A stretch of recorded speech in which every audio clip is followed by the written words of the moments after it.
Today is February the 6th, 2019. Welcome to the Personal Computer Show. I'm Hank Key and my colleague is Joe King. Do you know who has your personal data? Do you know how Facebook, Google, and Amazon are using your personal data? You should find out. Our website is pcradioshow.org. We can be heard each Wednesday at 6 p.m. Eastern Time on prn.fm streaming on the internet, as well as on various podcast hosting sites.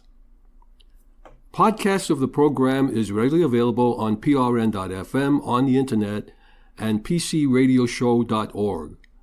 To listen to the live program on the telephone each Wednesday at 6 p.m. Eastern Time, the phone number is 641-793-7091. For those who are listening to the program on demand, you can leave us a message with your question or comments to hank@pcradioshow.org. You can also reach us on the Google number 862-800-6805.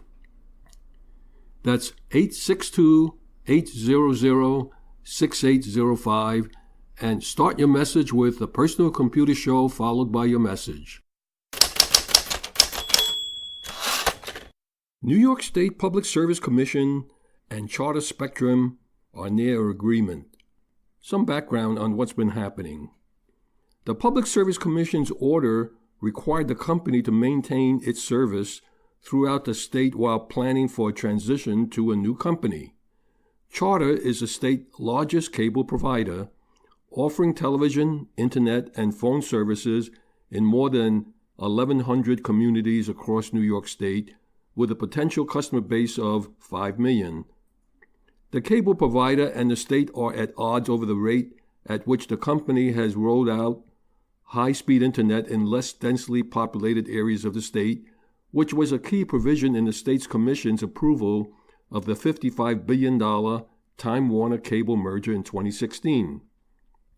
As part of the approval, Charter was required to extend its broadband network to 145,000 new homes and businesses in more rural areas of the state, while hitting certain benchmarks along the way.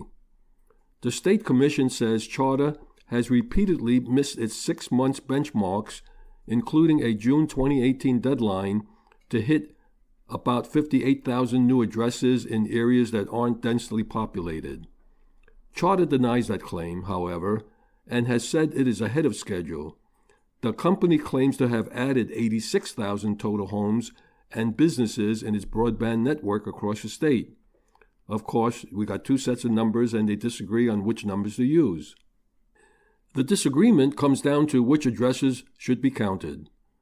The commission invalidated more than 18,000 addresses. Charter was counting toward the total number, with most of those being New York City addresses. The commission says they hardly count as less densely populated areas. Charter also counted some addresses in other densely populated areas like Rochester and Mount Vernon. Charter Spectrum may be nearing now a deal with the New York State Public Service Commission. An order issued by New York State Public Service Commission this Monday said that settlement discussions are ongoing and the parties are considering proposed settlement frameworks, and that these efforts would benefit from additional time. Charter, Spectrum's parent company, was granted several extensions to prepare an exit plan. The PSC claimed the company failed to meet an agreement to provide broadband service to underserved areas of New York State. Since the order in July of 2018, Charter Spectrum has worked to avoid having to leave the state. Charter Spectrum claims they have made progress since last year and has been able to extend the broadband network they operate.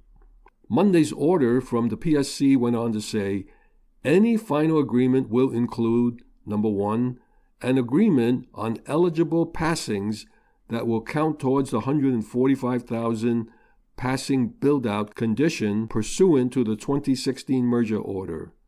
Number two, a penalty and/or funding provided by Charter to expand broadband access to further customers in addition to those passed pursuant to the build-out condition. And 3, an enforceable schedule to complete the remaining build-out work. According to the PSC order, an agreement between the two could be done in 2 to 4 weeks. That's the good news.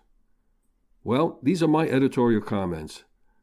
If you heard me read the agreement to you, or the proposed agreement, the key word in the agreement is passings. Passings. Yes, not installation, passings. That means that a cable going by a house or building counts. In other words, if it goes by a house and there is no installation in the house, it counts as a passing, but there's no real physical installation. And why is that? There is no guarantee that the running of the cable to a block of homes or building that all homeowners or renters would subscribe. This is part of the cost of acquisition. Installing in less densely populated areas and areas not receiving broadband services is not one and the same. Less densely populated areas may have excellent reception from alternative services, whereas in Manhattan there are many blind spots. Cord cutting in New York City has meant subscribers have been canceling services. The cord cutting rate in New York City in 2018 was between 4 to 5%, and the percentage of cord cutting has been inching upwards. So why did the Public Service Commission wanted Charter to exit out of New York State in 60 days? There is some amount of politics involved in there. 2018 did not end on a particularly good note for the social media giant Facebook, and it's only taken just 4 weeks for the site to be dominating the headlines again for all the wrong reasons. TechCrunch published its findings from an investigation into Facebook, claiming the social network had been paying teenagers to install a Facebook Research VPN on their phones that would allow Facebook to see almost everything they did.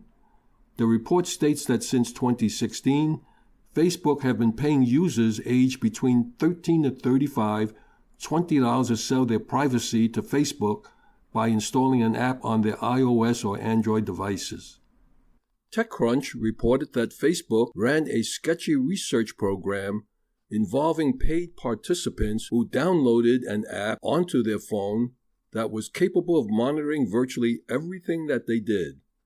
The participants included teens as young as 13, recruited via social media ads.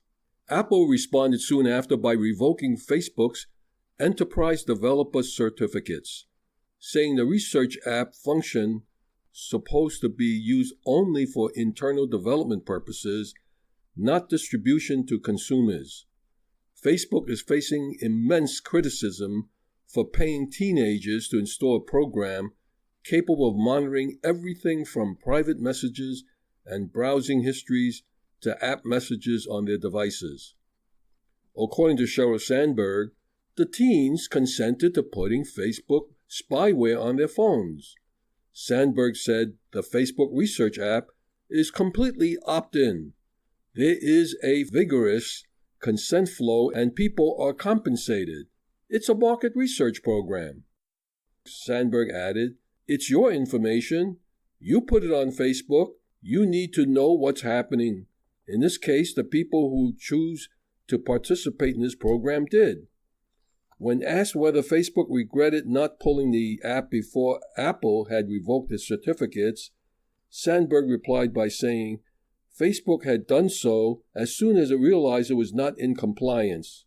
Well, of course, as soon as we realized we weren't in compliance with the rules on their platform, we pulled it. Sandberg said, the important thing is that the people involved in that research project knew they were involved and consented. Facebook also seemed caught flat-footed and off guard by Apple's decision to revoke their certificate, according to Business Insider, which obtained information which does not exactly back Sandberg's narrative that this was an orderly process in which Facebook made a genuine mistake and quickly moved to resolve the matter with Apple. As for whether the teenagers involved in the program consented, legal minors cannot sign contracts without parental or guardian consent. Facebook has insisted that all participants below the age of 18 submitted parental consent forms, but it would be impossible for Facebook to remotely verify that the teens just didn't fill them out themselves without the extra steps. For example, a researcher described the intensive process required to ethically conduct research on minors' online habits for Pew Research Center back in 2013. So, all this means that we must obtain parental consent to interview minors younger than 16. And because of state differences, we typically seek parental consent for all youths under the age of 18. This means that we must speak or interact with 2 individuals in each household in a specific order with the parent first, rather than one, as in traditional surveys of adults. Interviewing 2 people increases the complexity of the project and requires more phone calls or messages to reach eligible respondents in the proper order. And that's just for polling, not for invasive monitoring. While speaking with TechCrunch, Facebook also compared the research app to focus groups run by Nielsen and ComScore. Unlike Facebook's program, Nielsen surveys are invite-only and not advertised to the general public. They also write this on their privacy FAQ. We take the privacy and safety of children very seriously. If we collect information about or get opinions from minor children, we do so only with the consent of the child's parent or guardian, which can be withdrawn at any time. Elsewhere, the Nielsen process has been described as elaborate and generally requiring the involvement of numerous Nielsen staff who install equipment and conduct follow-up surveys. Conversely, a BBC reporter tweeted that he was able to sign up for Facebook's research program app and told to download the app using a birthday in 2005, all without being asked for any kind of parental consent at all.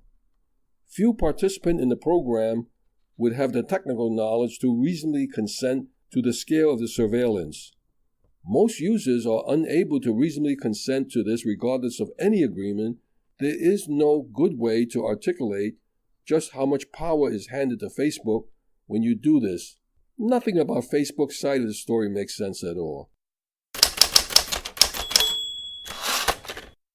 Group FaceTime will be returning to iPhones, iPads, and Macs. After a bug in the software that allowed people to eavesdrop using the video calling app went viral, Apple announced on Friday that it had fixed the issue and will re-enable it for users next week. Apple has fixed the group FaceTime security bug on Apple servers, and they will issue a software update to re-enable the feature for users. Apple issued a statement Friday thanking the Thompson family for reporting the bug. They issued the following statement: "We sincerely apologize to our customers who were affected and all who were concerned about this security issue. We appreciate everyone's patience as we complete this process." Michelle Thompson, an Arizona attorney, tried to warn the company last week about the exploit after her son Grant discovered it while playing Fortnite with his friends. Thompson tried several ways to bring the issue to the company's attention, including faxing a letter, tweeting at the company, and submitting an official bug report, often used by developers, but to no avail. His mother tried to warn Apple. A 14-year-old discovered the group FaceTime bug, and as news of the exploit went viral, Apple finally disabled the feature from its servers. It originally said that the software update would be released this week.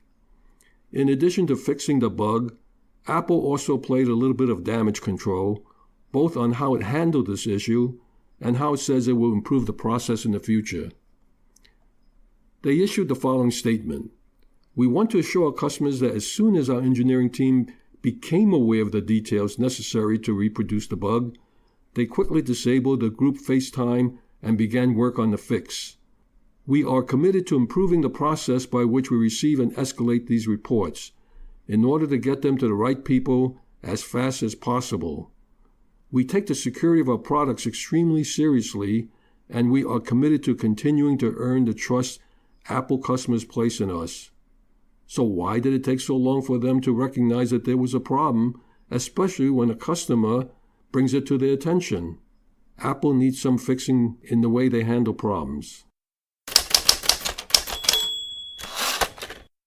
Beware of DNA testing services. During the past holiday season, many either gave or received a gift DNA testing kit. When results came back, it made for a very lively and interesting conversation.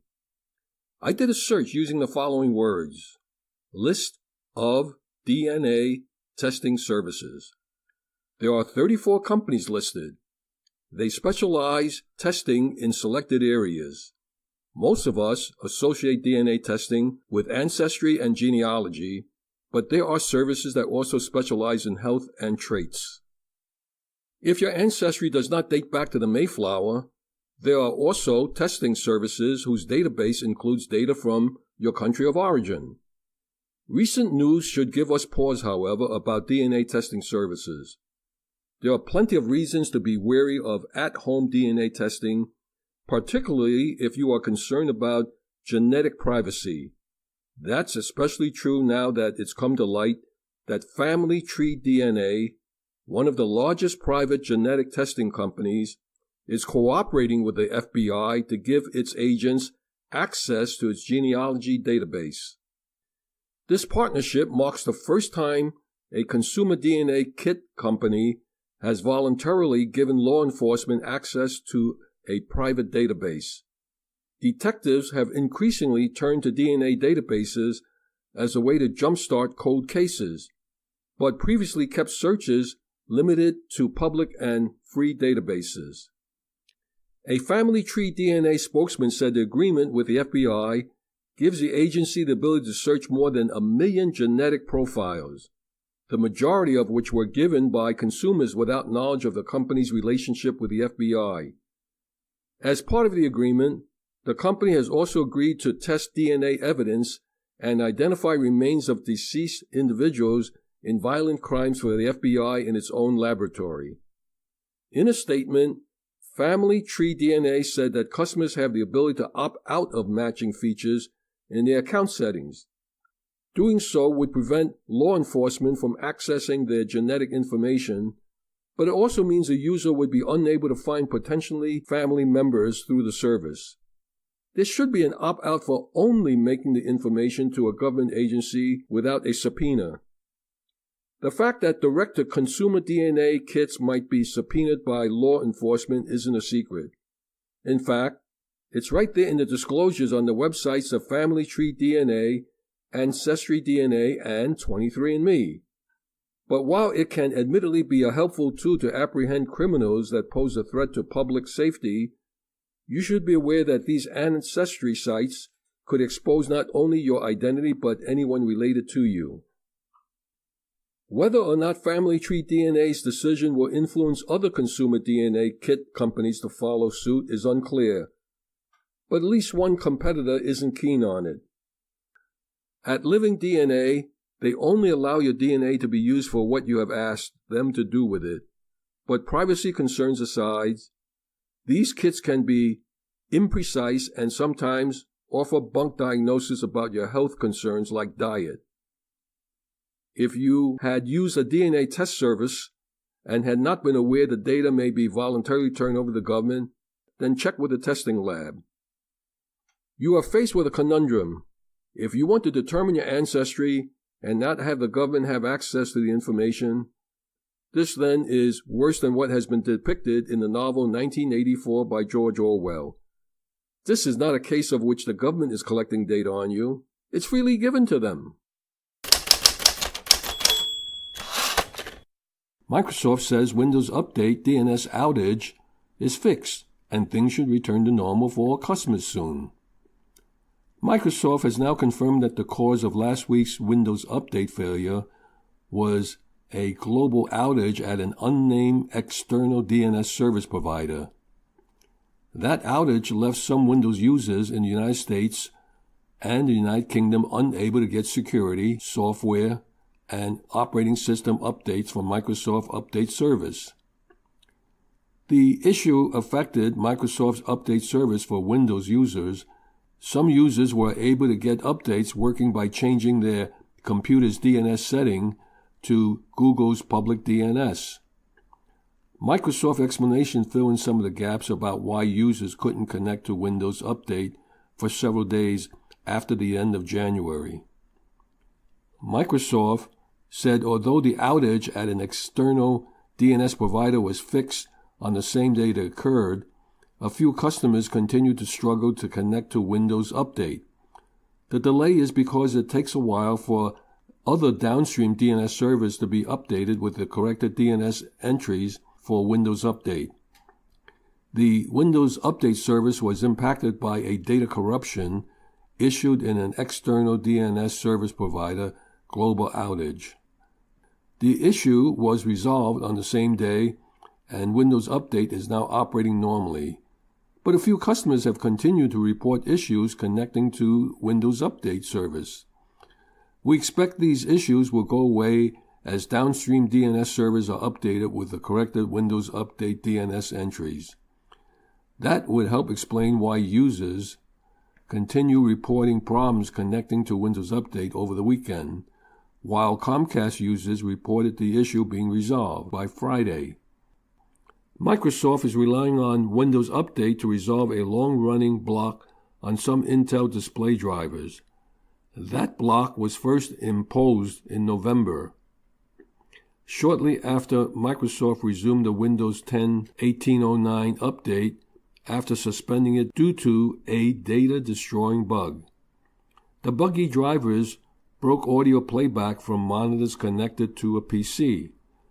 Microsoft says Intel has now released updated drivers to PC OEMs, but these OEMs must make the new drivers available through Windows Update.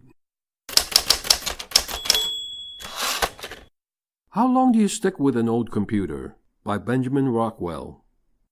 Technology in the workplace is abundant. This is Benjamin Rockwell, and now I'm going to put on the work hat and talk about those things you might have to deal with at the office, or in this case, with your own personal computer system. Today, I'm talking about the world of the IT professional and what we look at when we are replacing a computer in the office. Now, you can apply these same kinds of rules for home. You know, lots of people will be out there and they will stick with the computer until it shows some serious signs of wear and tear. Yes, there are people out there that are still running Windows 98. They're still running Windows XP. There's a mantra: use it until you can't use it. And I've heard that before. And if the computer is still working in all directions for you, sure. Now it's going to start slowing down, though. It's going to be kind of a bother for you. And you may say, you know, I'm saving a few $100s on this computer by not replacing it.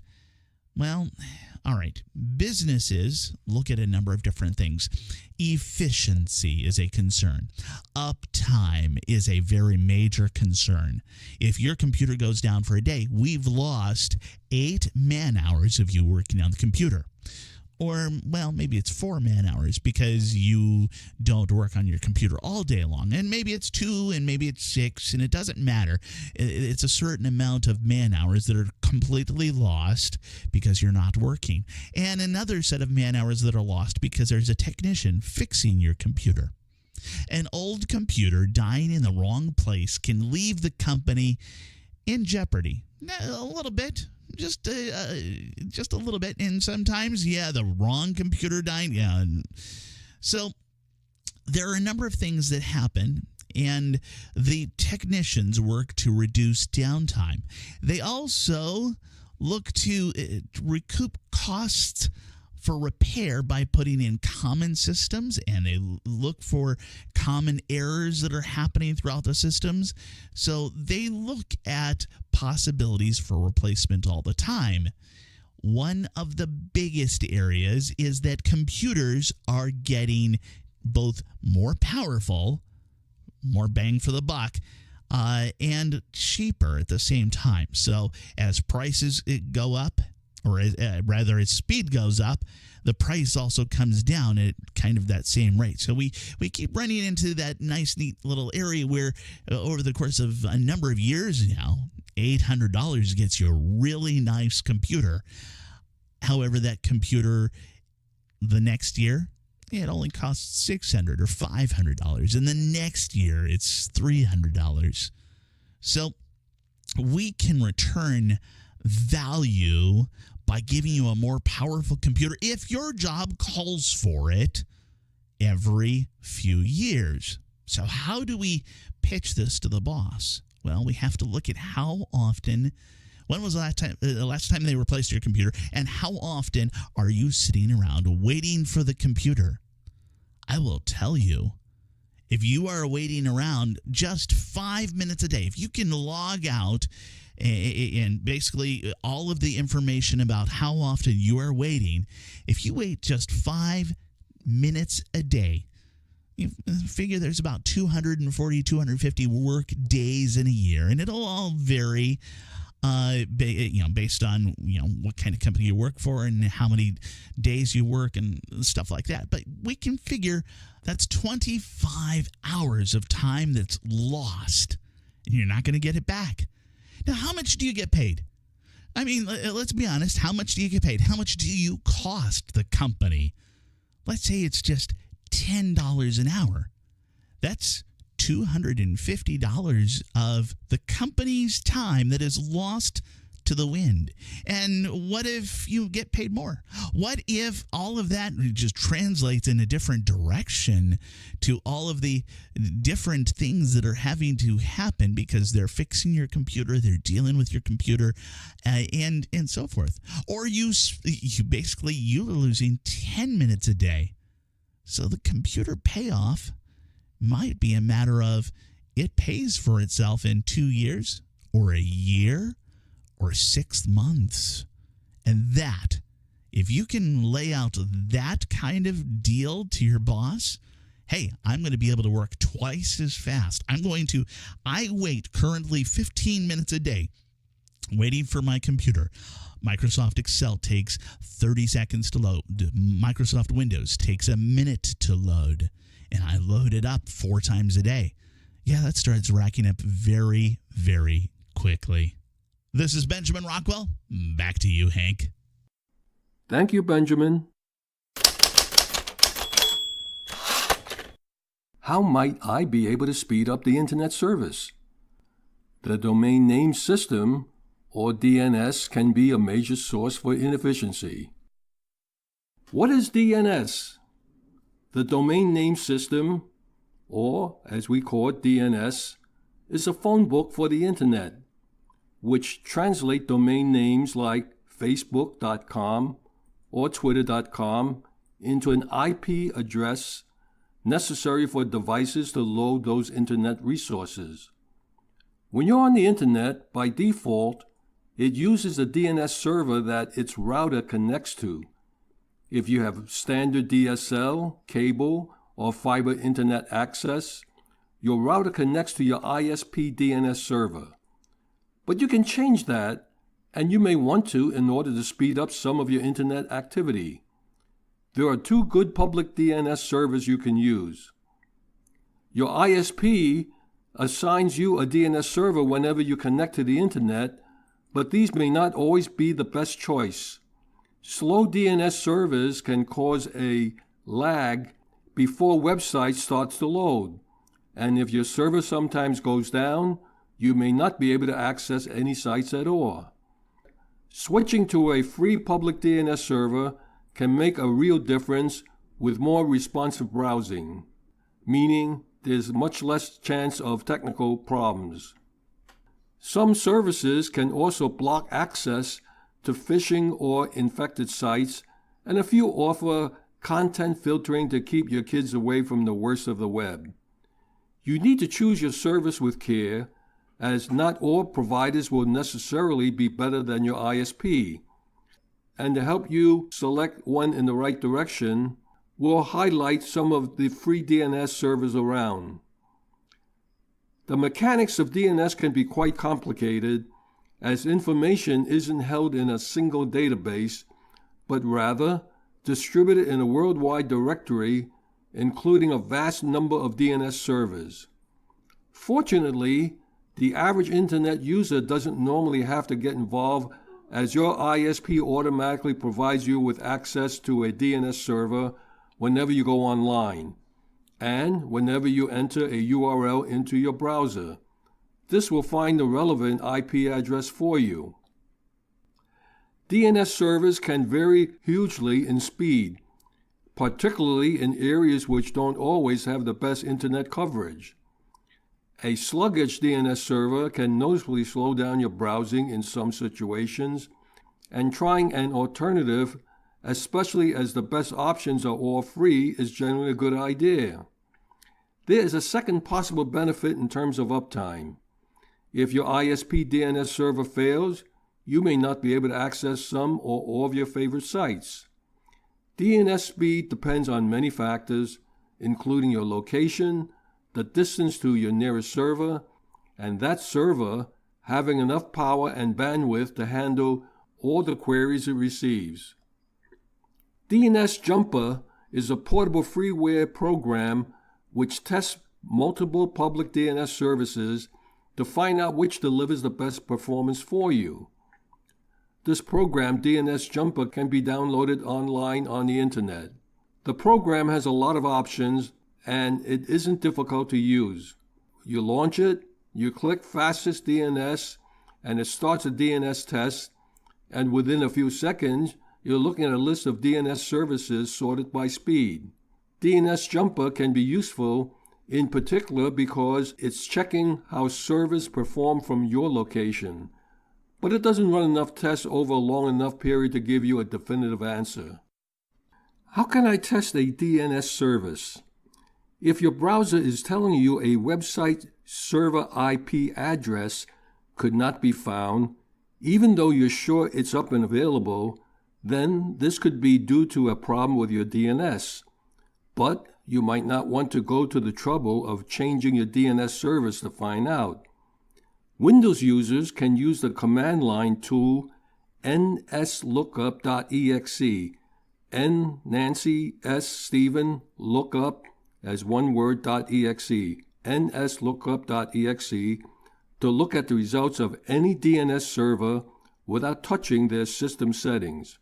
How you run it is, in the start you key in cmd.exe to open the command line window, and then you type into it nslookup, that's one word, nslookup space website.com. Hit the enter key and replace the website.com with the address of whatever website you're trying to reach. nslookup uses your default DNS server to look for the IP address of website.com. If it tells you it can't find website.com, this means your DNS server doesn't have a record for that domain. Next, tell the tool to use another DNS service by entering a command like nslookup space website.com space 8.8.8.8. The 8.8.8.8 address uses Google's DNS and replaces that with any DNS service you like, such as 1.1.1.1 for Cloudflare. If nslookup returns errors using multiple servers, this doesn't look like a DNS issue. If one server returns an IP address and another doesn't, you might want to try setting up your system to use the working DNS to see if it makes any difference at all. I had mentioned the Google Public DNS Server. What is it? The Google Public DNS is a free domain name system service offered to Internet users worldwide by Google. Google Public DNS was announced on December 3, 2009 in an effort described as making the web faster and more secure. As of 2014, it is the largest public DNS service in the world, handling 400 billion requests per day. Google Public DNS is not related to Google Cloud DNS, which is a DNS hosting service. Google Public DNS uses the IP addresses 8.8.8.8, and it also uses 8.8.4.4 for IPv4 service. The addresses are mapped to the nearest operational server. The service does not use conventional DNS name server software. Instead, it relies on custom-designed implementation conforming to the DNS standards set forth by the IETF. It fully supports the DNS SEC protocol since March 19, 2013. Some DNS providers practice DNS hijacking, which you probably have heard about, while processing queries, redirecting web browsers to an advertisement site operated by the provider when a non-existent domain name is queried.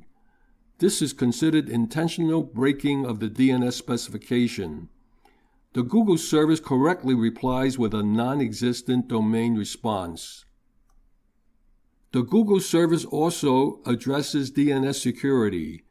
A common attack vector is to interfere with a DNS service to achieve redirection of web pages from legitimate to malicious servers. Google claims various efficiency and speed benefits, such as using Anycast routing to send user requests to the closest data center, over provisioning servers to handle denial of service attacks, and load balancing servers using 2 cache levels with a small per host cache containing the most popular names and another pool of servers partitioned by the name to be looked up. This second level cache reduces the fragmentation and cache miss rate that can result from increasing the number of servers. Cloudflare, that's Cloudflare, is another free public DNS which uses the IP addresses 1.1.1.1 and 1.0.0.1, and its service is free, fast, and privacy-focused way to connect URLs to IP addresses. Cloudflare is an internet security service that helps to secure and speed up millions of sites on the internet. The product doesn't have any of the extras you'll often see elsewhere. There's no anti-phishing, no ad blocking, no content filtering, or other attempts to monitor or control what you can access and what you can't. But it's another source of a public DNS address that you might want to try to use. And Power Line Pollution by Marty Winston.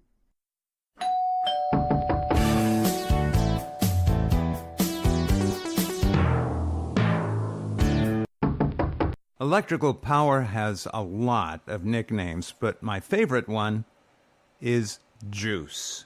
It's usually sweet, doing what it's expected to do the way we expect it to do it. But sometimes it goes sour, delivering things that can damage equipment, start fires, even make things work the way you don't expect, and not good ways. Most of us take power for granted, or at least until it fails. Most of us assume the power we get is the 110 or 115 or 117 or 120 volts we always hear about, at least until the midsummer brownouts hit and everything goes dim. Most of us visualize the electricity coming down the power cord as a clean 60 hertz sine wave, but that isn't always the case either. There's also a lot of power line pollution riding down the line. My own worst case happened when lightning hit a tree 2 backyards over. I had surge protectors on all of my sensitive gear, but that didn't help much. The electromagnetic spike from the lightning hit came through the walls, riding on the telephone and cable TV lines. And in the blink of an eye, 19 pieces of equipment fried. That spike came in through a so-called back door, the cable network, the phones, the cable modem, and our internal wired Ethernet. The gear we had connected to those things, that's what fried. And for a flash of a second, it also tried to get through the circuit boards inside those products and take that road into our power wiring. Well, most people think of surge protectors as a way to block bad stuff on the power line from reaching into equipment. In my case, because we had all of those things plugged into surge protectors, that worked in reverse, blocking the damage from getting back from the gear into the household power wiring, where it could have made even more things fry. Yes, I like surge protection, but no, I don't always like surge protectors, or things we buy to be surge protectors, especially those that worked for a while and then didn't. Unless you pay extra attention to surge protection and spend extra money to get the really good stuff installed, just about every surge protector you own is a part called an MOV. An MOV can eat a surge, or several, but it has limits. Feed it too many surges or too big of a surge, and it blows out. Because it dies when it takes a bullet to save your gear, it's called a sacrificial component. Keep that in mind. How do you know when it blows out? You don't. You can't. Those little status lights to show you they're still working, well, they really truly have no way of knowing if they're still working.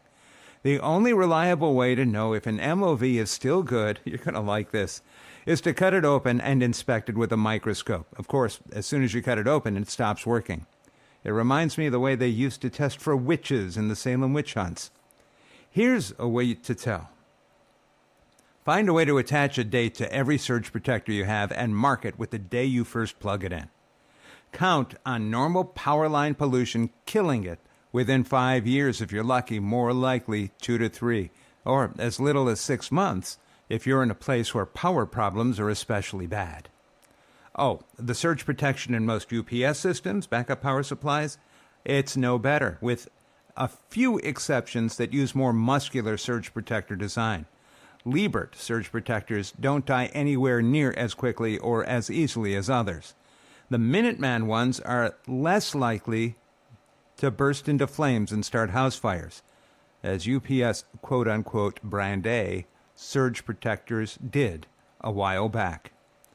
Look into, this is important, it's very, very worthwhile, look into whole house surge protection, which you would have an electrician install at the load distribution panel, or as I always called it, the circuit breaker box. One company, you can look these guys up, SurgeX, S-U-R-G-E-X, got very clever by using old school electronics in some big, massive surge protector products that can survive more, longer than anything I've seen or tested. It's kind of the Humvee of surge protectors, and it isn't inexpensive. But then, neither is a lot of the gear you'd wanted to protect. One nice thing is that these brute force surge protectors stack, so to speak. If it's the first thing plugged into the power line, then you can plug your gear that only has cheap MOV protection into it, and because the brute force blockade stops surges from reaching those, the MOV gains a very long life expectancy. Of course, you're spending a lot of money to protect a cheaper thing that was supposed to do that protection job in the first place. That's electronics for you. I'll be putting whole house surge protection into our house when we move into it. I have a separate 20-amp SurgeX box to protect just the equipment rack. I have Ethernet surge protectors on the cables that connect to the outdoor surveillance cameras. I have coaxial surge protectors on the cable system's connections to the cable modem and to my TiVo Bolt. You don't need to be hit by lightning to have surges and spikes sour the juice at your power plugs. A tree hitting a power pole can have the same effect if the lines go down, or a storm blowing wet or icy branches across a power line, or a neighbor with a passion for arc welding, lots of things like that. If you want to only do one thing, I'd go the whole house route and listen to what your electrician suggests. The second thing I would do is to have the electrician check every breaker in the box and every outlet in the house to confirm that the wiring didn't get scrambled, that there's a valid ground connection everywhere, and that the neutral lines are also grounded. By the way, on the subject of not sweet but sour juice at the outlet, surges and spikes are not the only kind of power line pollution that can show up. There are two kinds of noise that can also ride in on the power lines. One is electromagnetic interference, called EMI, and the other is radio frequency interference, called RFI. I'm only serving up the syllable salad to help explain that many power protection devices that use the term EMI, RFI in telling you what they do, well, those terms really don't tell you what they do, so here's what they do. When you hear buzzing noises or crackling noises on a radio or TV set, it may be this kind of power pollution. Those are things you can hear, but if what you plugged in is a digital gizmo, those noise sources can create data errors. So having EMI RFI filtering is a good thing, and if you see those letters on a surge strip or a UPS, that's a good thing. Of course, it may block power line networking. Sweet juice, sour juice, both kinds in your power juice. Well-designed equipment tries hard to make the bad moments be non-events. If only all equipment were well-designed, right? The important takeaway from all this is that power plug surge protectors, power strip surge protectors, and surge protectors in backup power systems don't live forever. By the time they turn 2 years old, or at the most 5, replace them, status light or no status light. As Smokey might say, the gear you save may be your own. Next time, we'll talk about making homes cuddly, even beyond Valentine's Day. Thank you, Marty. Following up on Marty Winston's feature segment, this is a first look review on the Minuteman Inspire EN750 LCD UPS unit. It is competitively priced with similar units. The active output power is rated for 450 watts. The unit is well constructed. These units are sold at Walmart and with internet online dealers. The UPS is equipped with a lead-acid battery, and the cables are not connected to the battery when you purchase it. The consumer has to connect a pair of leads, red to red, black to black. This is an easy task, but the instructions that are given to you on the sheet states that connecting the battery is to be done by qualified personnel. There are 10 outlets. The quick install procedure sheet cautions to connect only to a utility-powered circuit with 20 amp maximum branch circuit. With the exception of the utility circuit outlet, all other outlets are connected to 15 amp circuit breakers. Requiring it to be connected to a 20 amp circuit is impractical if I want to use the UPS for computing equipment. Most people do not operate their computer next to a refrigerator or an air conditioner. I connected it to a regular outlet and did not experience any issues at all. However, I will follow up with the manufacturer on this issue. The battery compartment panel is toolless, making for easy battery replacement. This is a big plus as you don't have to replace the entire unit when the battery is expended. Can you imagine the need to buy a new car when the car battery needs replacement? Overall, this is a thumbs-up unit. Public service announcements of Computer Club meetings in the New York, New Jersey, and Connecticut tri-state region. The computer clubs have random access sessions at each of these club meetings. If you have any questions or need for technical advice, the club members are more than happy to assist. There is no such thing as a dumb question. The Kings Bite Computer Club will have their meeting on Tuesday, February the 12th. Meeting time is 7 p.m. at the Park Plaza Restaurant, 220 Cadman Plaza West in Brooklyn, New York. Danbury Area Computer Society will meet on Tuesday, February the 5th. Meeting time is 7 p.m. at the Danbury Hospital in Danbury, Connecticut. By the way, that's when the State of the Union speech is given, so I don't know it's as scheduled. The Westchester PC Users Group will have a presentation on your digital afterlife. Thursday, February the 7th. Meeting time is 7 p.m. at the Keller Williams Realty at 120 Bloomingdale Road in White Plains, New York. The New York Amateur Computer Club will have their meeting on Thursday, February the 14th. Meeting time is 7 p.m., and you know what February 14th is? Valentine's Day. The presentation is Online Dating Services. Meeting will be held at NYU, 32 Waverly Place, Silver Building, room 414, in Manhattan, New York. The Long Island Macintosh Users Group will be meeting on Friday, February the 15th. Meeting time is 7 p.m., and they meet at the Harry J. Scher Hall at the New York Institute of Technology out in Old Westbury campus in Old Westbury, New York. The Princeton PCs Users Group will meet Thursday, February the 26th. Meeting time is 7 p.m., Mercer County Library in Lawrenceville, New Jersey. And the Brookdale Computer Users Group will be meeting on Thursday, February 28th. Meeting time is 6:45 p.m. in the Middletown Library Lodge Meeting Room, and the meeting is at 55 New Monmouth Road, Middletown, New Jersey. We hope to see you at these meetings. If you have a computer club meeting you want me to announce on the air, send me a note. My address is hank@pcradioshow.org. Our website is pcradioshow.org. We can be heard each Wednesday at 6 p.m. Eastern Time on prn.fm on the Internet. Podcasts are available from all the major pod hosting sites, as well as our website, pcradioshow.org. If you have any questions for us or commentary on any of our feature segments, just send us your email address with your telephone number in which we can call you at a convenient hour for playback on the program. And if you have any questions for us, send us an email addressed to hank@pcradioshow.org. And just remember, there is no such thing as a stupid question. In the meantime, stay in touch and keep on computing. And remember to back up before you go to sleep tonight. I'm Hank Key, and on behalf of Joe King and Michael Horowitz, we thank you for listening. Stay safe and healthy until we meet again, same time, same station next week.